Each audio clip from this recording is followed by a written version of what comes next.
In just a few short days, we'll travel to the land of Karnaca, the island city that holds the key to the throne in Dishonored 2. Whether you need a refresher on the events of the first game or just didn't have time to play through before the sequel, here's my story recap of Dishonored to get you ready for Dishonored 2.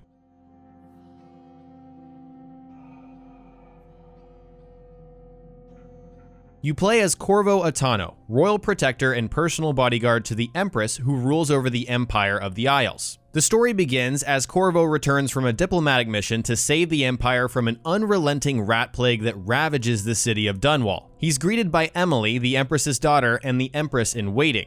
Corvo delivers bad news, reporting that many nations plan to blockade Dunwall to stop the plague from spreading throughout the Empire. Meanwhile, the guards are called off as shadowy figures appear on the rooftops, running towards the tower. These assassins leap onto the tower, fight through Corvo, assassinate the Empress, and kidnap Emily. In her dying breath, the Empress confides in Corvo, telling him that he's the only one who knows what to do.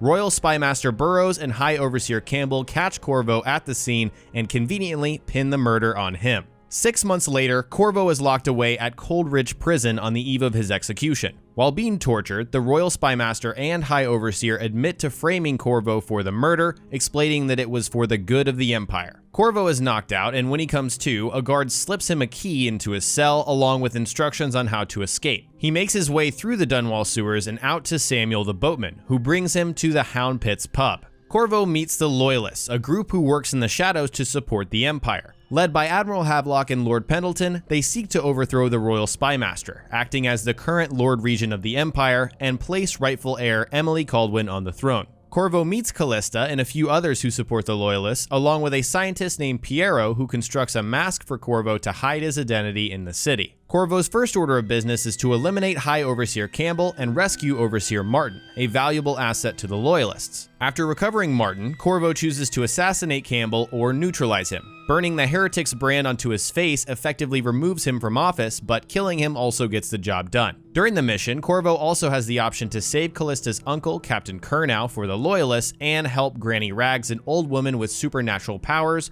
or he can do neither. Regardless of his choice, after the mission, Havelock and Pendleton congratulate Corvo on a job well done. Corvo's next mission brings him to the Golden Cat, a brothel where Lord Pendleton's two older twin brothers, Curtis and Morgan, hold Emily captive. Before going to the Golden Cat, Corvo can volunteer to meet Slackjaw, a crime boss who runs the Bottle Street gang.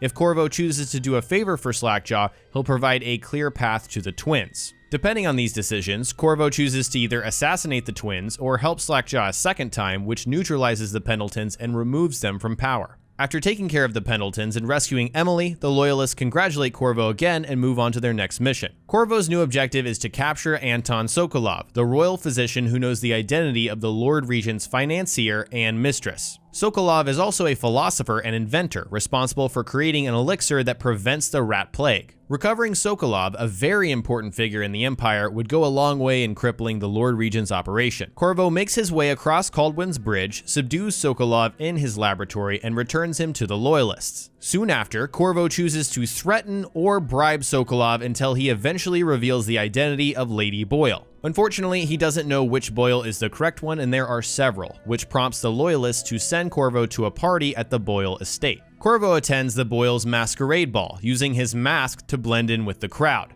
Through interacting with aristocrats and searching bedrooms for clues, Corvo learns which Lady Boyle funds the Lord Regent. Corvo chooses to assassinate Lady Boyle or neutralize her, allowing Lord Brisby to take her away from Dunwall, ending her support of the Lord Regent. After removing the Lord Regent's most important supporters, it's time for Corvo to return to Dunwall Tower and assassinate Burroughs. Once inside, Corvo chooses to assassinate the Lord Regent or neutralize him by broadcasting his confession throughout Dunwall, which details his part in assassinating the Empress and bringing in the rat plague to kill off part of the city. The latter causes the Lord Regent's men to capture Burroughs and throw him in Coldridge Prison.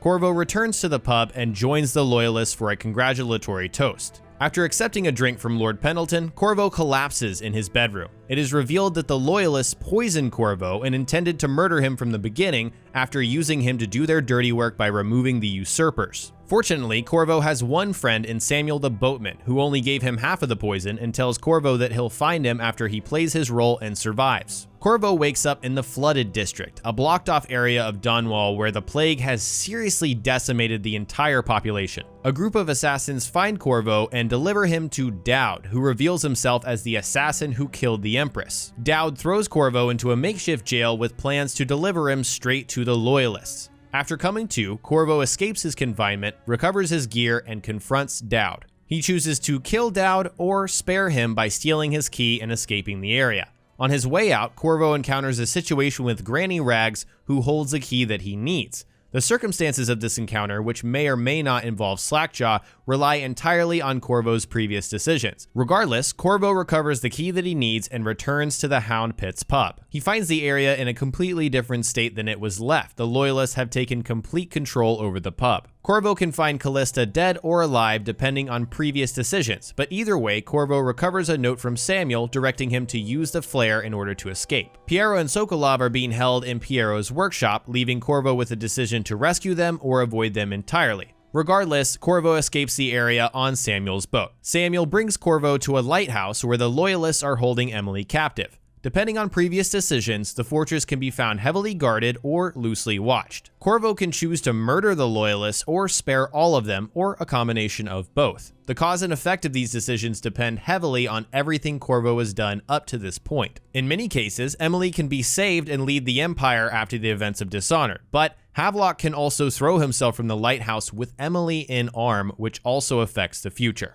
This is where the main story of Dishonored ends, but there are a lot of little things that happen throughout the story that I'll explain right now. All throughout his journey, Corvo interacts with a supernatural being called the Outsider, who represents an alternate dimension known as the Void. Near the beginning, the Outsider gives Corvo his mark, granting him abilities that he uses to rescue Emily and restore her to the throne. At some point before this, the Outsider also granted abilities to Daud the Assassin, Granny Rags, and several other characters. Some end up using these powers for good and others for evil, but the Outsider's intentions are still unknown. In the epilogue, the Outsider describes the weight of Corvo's actions on the future of the Empire. The outcome of Emily's rescue, Corvo choosing to eliminate or neutralize targets, and other decisions influence the Empire's future. The outcome can range from a complete collapse after Emily's death to a golden age with Emily at the throne and Corvo by her side. The Knife of Dunwall and the Brigmore Witches DLC packs focus on Daud's side of the story, following him from the assassination of the Empress to Corvo's encounter with Daud in the Flooded District. Daud is immediately pulled from the Void by the Outsider after assassinating the Empress and told that his story will end soon, but the circumstances depend on whether he finds Delilah, a childhood friend of the Empress.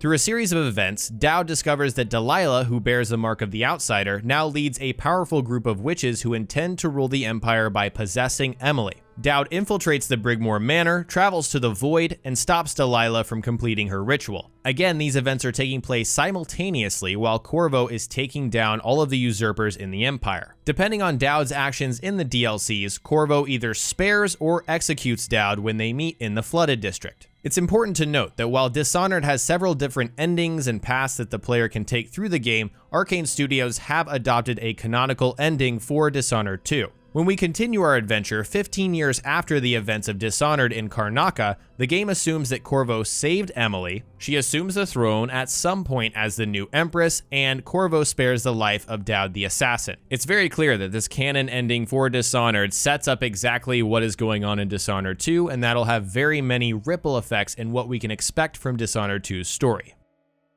That was my story recap for Dishonored in preparation for Dishonored 2. Just a heads up, I will be live streaming Dishonored 2 immediately, right when it comes out on Thursday night on my Twitch channel, JV2017 Gameplay. So if you'd like to watch me live, if you're really excited for the game, I highly encourage you join me and check out Dishonored 2. If you enjoyed this video, remember to hit that like button. Be sure and subscribe for new videos here on my channel almost every single day. You can follow me on Twitter at JV2017 if you want to stay up to date on my videos and my live streams. Thanks for watching, and I'll talk to you next time.